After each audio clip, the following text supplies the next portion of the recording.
2 दिसंबर 1971 की रात हिंद महासागर के ऊपर गहरा अंधेरा पसरा हुआ था। एक भारतीय सैन्य परिवहन विमान बादलों के बीच लगभग बिना आवाज के आगे बढ़ रहा था। अंदर बैठे जवानों को सिर्फ इतना बताया गया था कि ये तत्काल राष्ट्रीय हित का मिशन है। उन्हें गंतव्य का नाम तक नहीं बताया गया था। रेडियो साइलेंस, कोई सार्वजनिक आदेश नहीं, कोई घोषणा नहीं। लेकिन कुछ ही घंटों बाद वही विमान एक ऐसे देश की राजधानी में उतरने वाला था जो भारत नहीं था। सवाल उठता है, भारत खुद युद्ध के मुहाने पर खड़ा था, फिर भी उसकी वायुसेना अचानक दूसरे देश में क्यों उतरी? ये कहानी है भारतीय वायुसेना, इंडियन एयरफोर्स के उस कम चर्चित मिशन की जिसे कभी औपचारिक रूप से ऑपरेशन नहीं कहा गया, लेकिन जिसने दक्षिण एशिया की रणनीतिक दिशा बदल दी।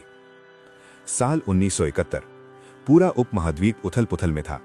पूर्वी पाकिस्तान में गृह युद्ध छिड़ चुका था। लाखों शरणार्थी भारत की सीमाओं में प्रवेश कर रहे थे। भारत और पाकिस्तान के बीच तनाव चरम पर था। युद्ध की आहट साफ सुनाई दे रही थी। नई दिल्ली में प्रधानमंत्री इंदिरा गांधी लगातार सैन्य और कूटनीतिक बैठकों में व्यस्त थीं। सेना, नौसेना और वायुसेना पूरी तैयारी में थीं। हर एयरबेस अलर्ट पर था। इसी बीच एक अप्रत्याशित संदेश आया। ये संदेश था श्रीलंका से, जिसे उस समय सीलोन कहा जाता था। वहां की प्रधानमंत्री थीं सिरिमावो बंडारानायके। श्रीलंका के दक्षिणी और मध्य इलाकों में एक उग्रवादी संगठन जनता विमुक्ति पेरामुना ने सशस्त्र विद्रोह छेड़ दिया था। पुलिस थानों पर हमले हो रहे थे, हथियार लूटे जा रहे थे, सरकारी भवनों पर कब्जा किया जा रहा था। राजधानी कोलंबो में दहशत थी। श्रीलंका की सुरक्षा व्यवस्था अचानक चरमरा गई थी। उसके पास पर्याप्त सैन्य संसाधन नहीं थे, खासकर तेज एयरलिफ्ट की क्षमता। स्थिति इतनी गंभीर हो गई कि श्रीलंका सरकार ने भारत से तत्काल सहायता की अपील की। ये वो क्षण था जब भारत के सामने एक कठिन निर्णय था। भारत खुद युद्ध की दहलीज पर था। पश्चिमी और पूर्वी दोनों मोर्चों पर खतरा मंडरा रहा था। ऐसे समय में दूसरे देश की मदद करना, क्या यह रणनीतिक जोखिम नहीं था? लेकिन अगर श्रीलंका में सरकार गिर जाती तो हिंद महासागर क्षेत्र में अस्थिरता बढ़ सकती थी। बाहरी शक्तियां हस्तक्षेप कर सकती थीं। यह भारत की समुद्री और क्षेत्रीय सुरक्षा के लिए गंभीर चुनौती बन सकता था। नई दिल्ली में निर्णय लिया गया, भारत सहायता देगा। कोई भव्य घोषणा नहीं हुई, कोई प्रेस बयान नहीं आया, लेकिन आदेश जारी हो चुका था। भारतीय वायुसेना के परिवहन विमानों को तत्काल तैयार किया गया।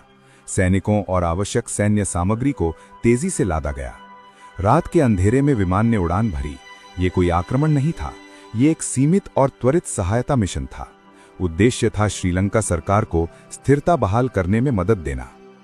कुछ घंटों बाद विमान कोलंबो एयरपोर्ट पर उतरा। भारतीय सैनिकों ने एयरपोर्ट और अन्य महत्वपूर्ण ठिकानों की सुरक्षा संभाली। संचार केंद्रों और सरकारी संस्थानों की रक्षा सुनिश्चित की गई। ये कार्रवाई इतनी तेज और सटीक थी कि विद्रोहियों को प्रतिक्रिया का अवसर नहीं मिला। भारतीय वायुसेना ने अपनी भूमिका मुख्यतः एयरलिफ्ट और लॉजिस्टिक समर्थन तक सीमित रखी, लेकिन इस त्वरित हस्तक्षेप का प्रभाव निर्णायक था। कुछ ही समय में श्रीलंका सरकार ने विद्रोह को नियंत्रित कर लिया। ये मिशन इतिहास के बड़े अध्यायों में प्रमुखता से दर्ज नहीं हुआ। इसे कभी बड़े पैमाने पर प्रचारित नहीं किया गया। कोई युद्ध पदक समारोह नहीं हुआ, लेकिन रणनीतिक दृष्टि से यह अत्यंत महत्वपूर्ण था। भारत ने यह संकेत दिया कि वो दक्षिण एशिया में स्थिरता बनाए रखने में सक्षम और इच्छुक शक्ति है। उसने बिना कब्जा किए, बिना राजनीतिक लाभ उठाए सहायता प्रदान की। और ध्यान देने वाली बात यह है कि यह सब उस समय हुआ जब भारत स्वयं एक बड़े युद्ध की तैयारी में था।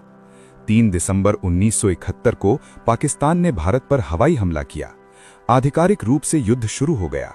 भारतीय वायुसेना ने पूर्वी और पश्चिमी दोनों मोर्चों पर निर्णायक भूमिका निभाई।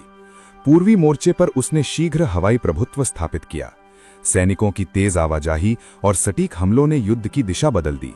लेकिन श्रीलंका का यह एयरलिफ्ट मिशन, जो कुछ ही दिन पहले हुआ था, इतिहास के पन्नों में एक शांत लेकिन महत्वपूर्ण अध्याय। कल्पना कीजिए, वे पायलट और जवान जो कोलंबो में उतर रहे थे, शायद ये नहीं जानते थे कि कुछ ही दिनों में उन्हें अपने देश की सीमा पर असली युद्ध लड़ना होगा। उन्होंने आदेश का पालन किया, बिना शोर के, बिना सुर्खियों के। कुछ मिशन ऐसे होते हैं जो अखबारों की हेडलाइन बनते हैं, और कुछ ऐसे जो चुपचाप अपना काम करके इतिहास की दिशा मोड़ देते हैं। 1971 का वो भारतीय वायुसेना एयरलिफ्ट मिशन ऐसा ही एक अध्याय है।